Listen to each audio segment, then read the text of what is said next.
ready. GMA Weather, serbisyong totoo ng GMA News. Good morning, Ivan, at good morning mga kapuso. Isinailalim na po ng Pag-asa sa Public Storm Warning Signal number 1 ang ilang bahagi ng Bicol Region at Eastern Visayas dahil nga po sa paglapit ng Bagyong Amang.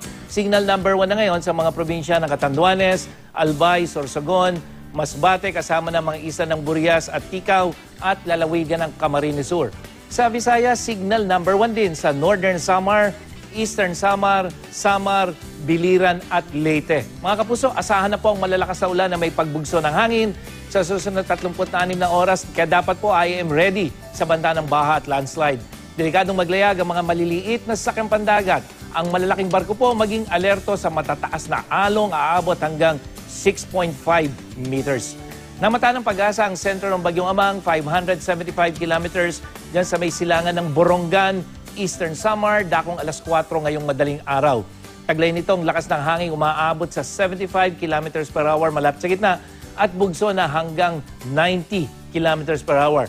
Inaasahan nakikilos ang bagyo pakanluran sa bilis na 19 kilometers per hour. Sa forecast track ng Pag-asa, sa Sabado, inaasahan na lalapit ang Bagyong Amang dyan sa may Samar Island at posible po siyang tumama dyan dahil yung ating uncertainty, yung area of uncertainty. Pero kung dito po sa track ng Pag-asa, malaking posibilidad na sa Bicol unang tumama o maglandfall yung bagyo. Tatawid ng Bicol yan at yan ay araw ng Linggo o Sabado at dito po sa tatawid yan o didiretso dito sa may Central Luzon, malapit sa Metro Manila at Lunes ng madaling araw nandiyan sa may probinsya ng Pangasinan. At kung titingnan naman yung rainfall forecast map ng The Weather Company, mamayang gabi na mga kapuso, may ulan na pong mararanasan dyan sa may Eastern Visayas at yan ay epekto na nung cloud cluster nitong bagyong si Amang. Pero dito pa sa Metro Manila at ilang bahagi ng Luzon, wala pang epekto yung bagyo mga kapuso. So, Eastern Visayas at Bicol Region ang unang makakaranas ng cloud ban o rain ban itong bagyo. At dito sa Mindanao, meron ding mga mahihinang pagulan. Sa Tacloban City, Leyte, maayos sa panahon po ang aasahan sa halos maghapong ito. Pero mamayang gabi o so late afternoon hanggang mamayang gabi, unti-unting tataas na ang posibilidad ng ulan. Magtutuloy-tuloy na po yung masamang panahon na yan.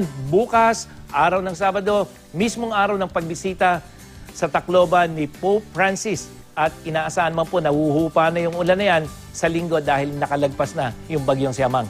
Dito sa Metro Manila, magandang panahon at mababa ang tsansa ng ulan ngayong Biyernes. At magandang balita po yan para sa mga sasali sa iba pang aktibidad ng Santo Papa. Pero maging I am ready po tayo sa posibleng ulan.